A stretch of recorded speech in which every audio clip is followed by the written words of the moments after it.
Hello दोस्तों, तो बढ़ते हैं इस सीरीज के 9th एपिसोड की तरफ। गाइस, आप लोग वीडियो तो देख ही लेते हैं, मुझे अप्रिशिएट करने के लिए एक लाइक भी कर दिया करें और चैनल को भी सब्सक्राइब कर दें प्लीज। एपिसोड की शुरुआत बिल्कुल उसी सीन से होती है जहां सुशा को कुछ गुंडों ने घेर लिया था और उसे बचाने के लिए टैंग जिंगशिंग बिल्कुल टाइम पर पहुंच आया। उन लोगों को सबक सिखाने के साथ साथ टैंग जिंगशिंग को भी एक डंडा लग जाता है, जिसे उसने तो बिल्कुल भी फील नहीं किया, मगर सुशा को देखते हुए अच्छा नहीं लग रहा था। खैर, टैंग जिंगशिंग उसका हाथ पकड़कर अपने साथ भागने के लिए कहता है और साइड पर लाकर दोनों ही एक जगह पर चुप गए, जबकि वो दोनों आदमी इन्हें ढूंढ रहे थे कि कहाँ गए ये दोनों, जल्दी से ढूंढो इनको, और दूसरी तरफ भाग निकले। इधर सुशा टैंग जिंगशिंग से पूछ रही थी कि क्या वो लोग चले गए हैं, जबकि वो इसे अपने करीब रखना चाहता था, इसलिए कहने लगा कि नहीं, वो अभी भी इधर ही है, तुम बिल्कुल ऐसे ही रहो। दिल ही दिल में उसे सुशा पर प्यार भी आ रहा होता है, जिस तरह से वो डरी हुई थी। इसके बाद नेक्स्ट सीन में हम देखते हैं जहाँ सुशा उसके जख्म पर मरहम लगा रही होती है। टैंग जिंगशिंग उसे प्यार भरी नजर से देख रहा था कि चाहे ये लड़की मेरे सामने शो नहीं करती, लेकिन ये अभी भी मुझसे बहुत प्यार करती है, इसे मेरी बहुत परवाह है। इधर सुशा ने भी जब उसे देखा तो कहने लगी कि मुझे ऐसे देखना बंद करो, और हाँ, ये मत समझना कि मैंने तुम्हें माफ कर दिया है इसलिए मैं तुम्हारे घर वापस आई हूँ। वो तो तुम्हें चोट मेरी वजह से लगी, इसलिए मुझे तुम्हारे साथ आना पड़ा, वरना तो मुझे तुम्हारे घर में और तुम्हारे साथ रहने का कोई शौक नहीं। टैंग जिंगशिंग कुछ भी कहे बगैर उसे किस करने लगा।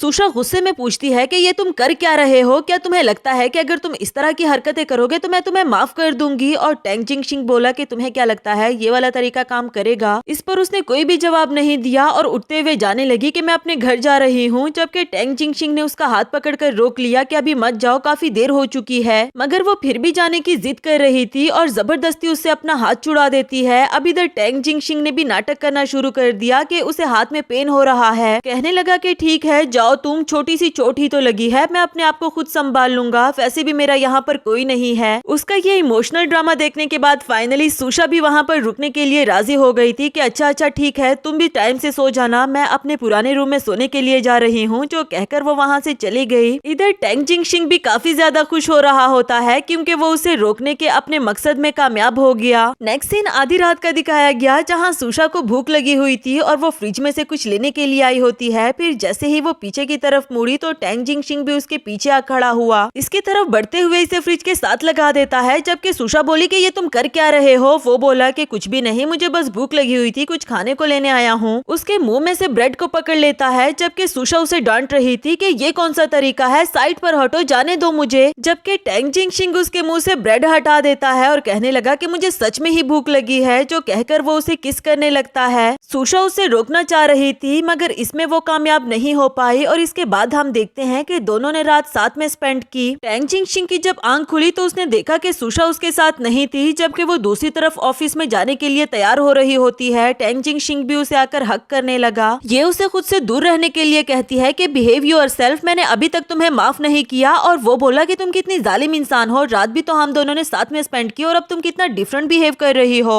ये उठते हुए कहने लगी कि मिस्टर टैंग जिंगशिंग, हम दोनों ही अडल्ट्स हैं, अगर इस तरह का हमारे बीच में कुछ हो भी जाता है तो इसका मतलब ये तो नहीं कि मैंने तुम्हें माफ कर दिया। खैर, शिहा ग्रुप की टीम हमारे साथ कोलिब्रेशन मीटिंग पर आ रही है, मैं खुद ही अटेंड कर लूंगी। जबकि टैंग जिंगशिंग भी उसके पीछे जाने लगा कि नहीं, मैं भी तुम्हारे साथ अटेंड करूंगा। बाहर भी इन दोनों की ये नोकझोंक लगी रही। सुशा उसे अपने पीछे आने से मना कर रही थी, जबकि वो कहता है कि मैं तुमसे प्यार करता हूँ तो तुम्हारे पीछे ही आऊंगा ना। हुजियान को सामने से आते हुए देखकर उसने सुशा को अपने करीब रखने के लिए नाटक करना शुरू कर दिया कि मेरे हाथ में अभी भी पेन हो रहा है, और वो बोली कि अच्छा, सारी रात तो तुमने ऐसा कुछ भी नहीं कहा। इधर हुजियान हेलो करने के बाद पूछने लगा कि तुम दोनों एक दूसरे से राजी हो गए हो क्या? इससे पहले कि सुशा कुछ भी कह पाती, टैंग जिंगशिंग कहने लगा कि हाँ, बिल्कुल हो गए हैं ना, वैसे भी एक कपल एक दूसरे से ज्यादा देर तक नाराज थोड़ी रह सकते हैं। चलो सुशा, हमें मीटिंग पर जाने के लिए देर हो रही है, जो कहकर वो सुशा को अपने साथ ले गया। नेक्स्ट सीन मीटिंग का दिखाया गया जहाँ शिहा ग्रुप के मेंबर्स को इस बात पर एतराज होता है कि मिस सुशा इस ग्रुप की प्रेसिडेंट क्यों है, क्योंकि अब टैंग जिंगशिंग वापस आ चुका और इस कंपनी में सबसे ज्यादा शेयर्स भी उसी के हैं, तो प्रेसिडेंट भी उसी को होना चाहिए। सुशा उसे अपना पॉइंट समझा रही थी मगर वो कुछ भी मानने को तैयार नहीं होते। तभी पीछे से टैंग जिंगशिंग आते हुए कहने लगा कि क्या किसी ने मेरा ओपिनियन भी इस बारे में जानने की कोशिश की? मैं अपने सारे शेयर्स मिस सुशा को ट्रांसफर करने के लिए तैयार हूँ, वो भी बगैर किसी कंडीशन के। जो सुनकर सुशा बहुत ज्यादा शॉक्ड हो गई क्योंकि वो काफी ज्यादा शेयर्स थे जिसके लिए टैंग जिंगशिंग ने बहुत मेहनत की थी। इसके बाद हमें टैंग जिंगशिंग को किसी से कॉल पर बात करते हुए दिखाया गया कि न्यांची के आसपास कौन रहता है, वो किससे बात करती रहती है, तुम्हें इस पर नजर रखना रखना होगा ताकि पता चले कि आखिर इशू क्या है। कॉल कटने के बाद हमें फ्लैशबैक का सीन दिखाया गया जब एक बार टैंग जिंगशिंग ने सुशा के सेफ में से नोटेरियल विल के डॉक्यूमेंट्स निकाले थे, तो उसने देखा कि मिस्टर हू रनचेन को मेरे अटैक होने के बाद ये बात पता चली थी कि सुशा उनकी बेटी है, जबकि न्यांची ने कहा था कि मुझ पर अटैक मिस्टर हू रनचेन ने करवाया था, वो भी इस डर से कि मैं सुशा के करीब इसलिए आया हूँ ताकि उसकी प्रॉपर्टी में मुझे कुछ हिस्सा मिल सके। प्रेजेंट में वो यही सोच रहा था कि असल कातिल का पता अभी तक नहीं चला। सुशा मुझे माफ कर देना, इसलिए मैं तुम्हें कुछ भी नहीं बता सकता क्योंकि मैं खुद भी नहीं जानता कि मुझ पर अटैक किसने करवाया। मैं अपनी वजह से तुम्हें मुसीबत में नहीं डाल सकता। ये कहकर वो वापस ही जाने वाला होता है कि तभी सुशा ने उसे रोक लिया कि ये तुमने क्या किया, इन शेयर्स के लिए तुमने कितनी ज्यादा मेहनत की थी और इतनी आसानी से अब सारे मुझे ट्रांसफर कर दिए। आखिर तुम साबित क्या करना चाहते हो? वो बोला कि मैं कुछ भी साबित नहीं करना चाहता, बस इस वक्त मेरा दिल टूटा हुआ है। मैं कुछ भी करके मिस सुशा को अपने प्यार का यकीन दिलाना चाहता हूँ, चाहे इसके लिए मुझे कुछ भी देना पड़े। सुशा, मुझे माफ कर दो। मैं जानता हूँ कि मुझे बहुत पहले ही तुम्हारे सामने आ जाना चाहिए था, मगर तुम्हें फेस करने की मुझ में हिम्मत ही नहीं थी। और सच बताऊं तो मैं वापस तो आ ही गया था, मगर तुम्हारे सामने आने की मुझ में हिम्मत नहीं हो पा रही थी। हर बार तुम्हें रोते हुए देखकर मुझे कितनी तकलीफ होती थी मैं तुम्हें बता भी नहीं सकता। उसे पकड़कर अपने करीब करता है और बताने लगा कि याद है जब तुमने उस नेकलेस को खो दिया था जो मैंने तुम्हें दिया, तो वो लौटाने के लिए भी तुम्हारे करीब मैं ही आया था। तुम्हारे साथ ना होकर भी मैं हमेशा तुम्हारे आसपास ही रहा, तुम्हें प्रोटेक्ट करता रहा। जबकि सुशा भी उस सीन के बारे में सोचने लगी कि किस तरह से उसने उस नेकलेस को गुमा दिया था और अचानक से उसे खुद ब खुद मिल भी गया। उसे रियलाइज तक नहीं हुआ कि उसके पास से अभी जो गुजरा वो कोई और नहीं बल्कि टैंग जिंगशिंग ही था। प्रेजेंट में टैंग जिंगशिंग दोबारा से उसे माफी मांग रहा था, जबकि सुशा बोली कि अच्छा ठीक है, बार बार माफी मांगना बंद करो। मैं नहीं जानती कि तुम पर क्या गुजरी और तुम मुझसे क्यों छुपा रहे हो, लेकिन खैर मैं फिर भी तुम पर ट्रस्ट करने के लिए तैयार हूँ, लेकिन ये आखिरी बार है। अगर इसके बाद तुमने मुझे ऐसे धोखा दिया ना तो मैं तुम्हें माफ नहीं करूंगी। ये कहकर उसने टैंग जिंगशिंग को फेस पर किस किया, बदले में वो भी इसे किस करता है और आफ्टर दैट दोनों का रोमांटिक मोमेंट स्टार्ट हो गया। इसके बाद नेक्स्ट सीन में भी दोनों को साथ दिखाया गया जहाँ टैंग जिंगशिंग सो रहा होता है और सुशा बहुत प्यार भरी नजर से उसे देख रही थी कि टैंग जिंगशिंग, तुम्हारी आंखें अभी भी बिल्कुल पहले की तरह लंबी लंबी है, तुम्हारा मोर भी उसी जगह पर है। मैं भी कितनी बेवकूफ हूँ ना कि तुम्हें पहचान ही नहीं पाई कि तुम मेरे टैंग जिंगशिंग हो। ये कहकर वो उसे बहुत प्यार से किस करना चाह रही थी। टैंग जिंगशिंग ने भी आगे से रिस्पॉन्स दिया और इस पर सुशा उसे पूछने लगी कि तुम कब उठे। वो बोला कि तुम्हारे उठने से पहले उठा। सुशा, मैं तुम्हें बता भी नहीं सकता कि मैं कितना ज्यादा खुश हूँ क्योंकि अब मैं खुलेआम तुम्हारे साथ रह सकता हूँ, तुम्हें प्रोटेक्ट कर सकता हूँ। इसके बाद नेक्स्ट सीन में हुजियान न्यांची को थप्पड़ मारते हुए कहता है कि तुमने सब कुछ बिगाड़ दिया। ऐसा करने से पहले तुमने मुझसे पूछा क्यों नहीं? मैंने तुमसे कहा था कि अगर तुम्हें टैंग जिंगशिंग चाहिए तो उसे खुद संभालो, मगर सुशा सिर्फ मेरी है। तुमने हिम्मत भी कैसे की उसे नुकसान पहुंचाने की? वो बोली कि ये सब कुछ मैंने उन दोनों को अलग करने के लिए ही तो किया, जबकि हुजियान कह रहा था कि तुमने कुछ आदमी भिजवाए थे सुशा पर अटैक करने के लिए, लेकिन क्या हुआ देखा तुमने, वो दोनों एक दूसरे के ज्यादा करीब आ गए। समझ गया मैं कि तुम कुछ भी नहीं कर सकती, अब टैंग जिंगशिंग को भी मैं खुद ही देख लूंगा। इस पर न्यांची भी गुस्सा हो गई कि खबरदार, अगर तुमने उसे कोई नुकसान पहुंचाने की कोशिश की तो मैं तुम्हें छोड़ूंगी नहीं। हुजियान भी उसे गले से पकड़ लेता है कि अच्छा अब तुम्हें उसकी बहुत फिक्र हो रही है। आज से 1 साल पहले जब हमने उसका कार एक्सीडेंट करवाया था, क्या उसमें तुम शामिल नहीं थी? उससे झूठ बोला कि उस पर अटैक मिस्टर हू रनचेन ने करवाया। सारा साल तुम उसके साथ रही, मगर सच्चाई उसे छुपाती रही, उसे धोखा देती रही। न्यांची उसे कहती है कि ये सब कुछ करने पर और छुपाने पर मुझे तुमने मजबूर किया, जबकि हुजियान कहने लगा कि अच्छा, शादी करने के बाद भी तुम फेक अकाउंट पर यही पोस्ट लगाती रही कि तुम टैंग जिंगशिंग से कितना प्यार करती हो।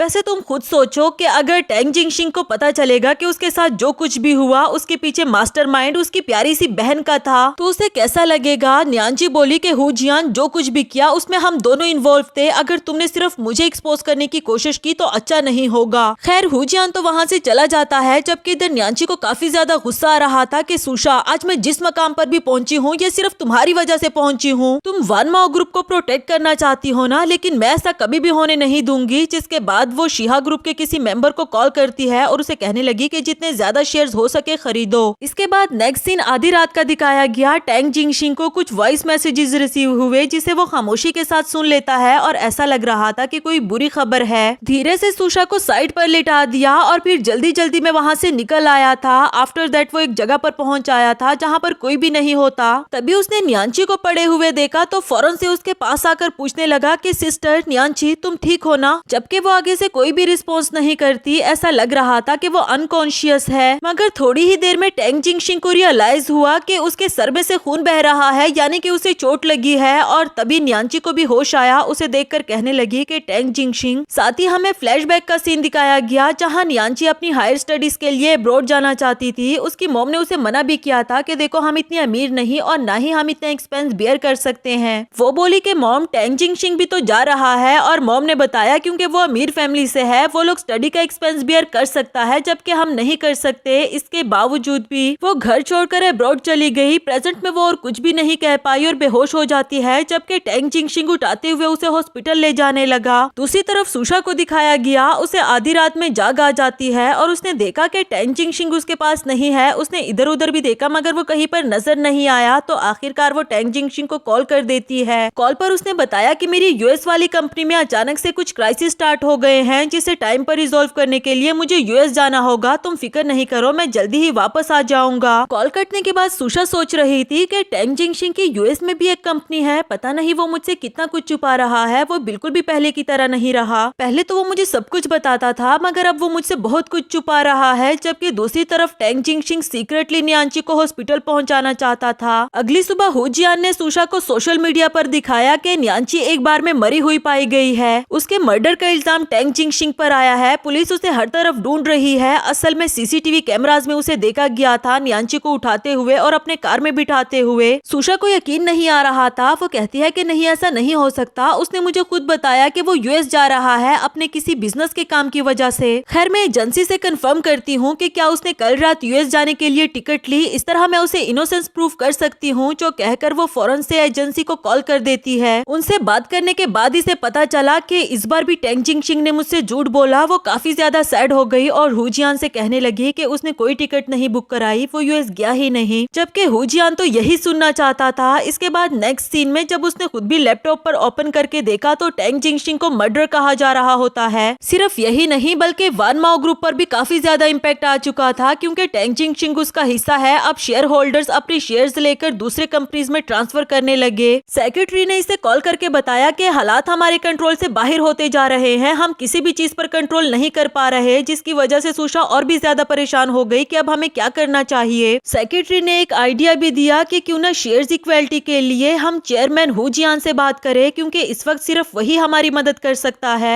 थोड़ी देर के लिए तो सुशा भी सोच में पड़ गई कि क्या किया जाए, उसे खुद भी समझ में नहीं आ रही। ऊपर से टैंग जिंगशिंग का भी कुछ अता पता नहीं। खैर इसके बाद नेक्स्ट सीन में वो सेक्रेटरी की आइडिया को फॉलो करते हुए हु जियान के पास पहुंच जाती थी और उसे अपने करंट इशू के बारे में बता रही होती है कि तुम जानते हो मेरी टीम ने कितनी ज्यादा मेहनत की, तुमसे कुछ भी छुपा हुआ नहीं है, लेकिन फिलहाल हमारा बुरा वक्त चल रहा है और मैं चाहती हूँ कि इसमें तुम हमारी मदद करो। ये कहते हुए वो काफी ज्यादा एम्बेरस भी थी क्योंकि वो जानती थी कि मैं हु जियान से बहुत बड़ी फेवर मांग रही हूँ। जबकि हु जियान कहने लगा कि मैं समझ सकता हूँ तुम्हारे हालात भी और तुम्हें भी, लेकिन तुम्हें भी पता है कि मैं बाकी सबको इन्वॉल्व किए बगैर ये फैसला नहीं ले सकता। अब तो सुशा और भी ज्यादा सैड हो गई। जबकि हु जियान बोला कि मेरे पास एक और आइडिया है। ये सुनकर उसे कुछ उम्मीद मिली और इसका आइडिया बहुत गौर से सुनने लगी। हु जियान बोला कि क्यों ना हम दोनों शादी कर ले। ये सुनकर तो वो और भी ज्यादा शॉक्ड हो गई क्योंकि उसने ऐसा कुछ भी एक्सपेक्ट नहीं किया था। और इसी के साथ हमारा ये वाला एपिसोड भी खत्म हुआ।